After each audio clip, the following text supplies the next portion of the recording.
जी अॼु जो काफ़िलो हैदराबाद खां थींदे ॼामशोरो हींअर पहुता आहियूं। जी ॼामशोरो खां पाण हलूं पिया कराची तरफ़।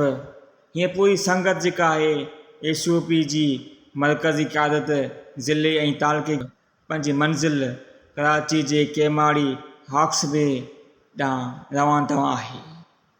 ये सिंध जूं ज़मीनूं, सिंध जा वसीला, सिंध जा ॿेट, सामुंडी पट्टियूं, कॾहिं कालपुर फार्म नाले ते, कॾहिं बेरिया टाउन, कॾहिं ज़ुल्फ़िकाराबाद, कॾहिं एसडीए खे विकिरो करे भुॻड़नि जी मुठ ते उन विकिरो करे उन हिसेदार करे उतां जे सिंधी उतां जे हज़ारे साल पुराणा क़दीमी ॻोठनि खे मसमार करे उनखे रॾ प्लान करण ते मजबूर करे छॾियो आहे।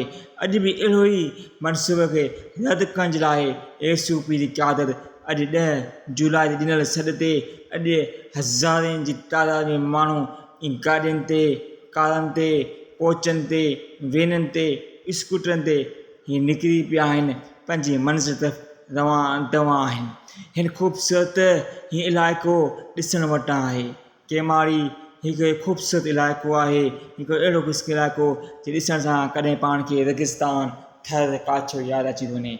ॿिन्ही पासे खां जबल, पासे खां हीअ ॿॿनि जा वण, छॿरूं, हिकु VIP हिकु माहौल ऐं पासनि खां हीअ जड़ी ॿूटियूं, हीअ वणकार, हीअ अखियुनि जी ठार ॾिसण में अची।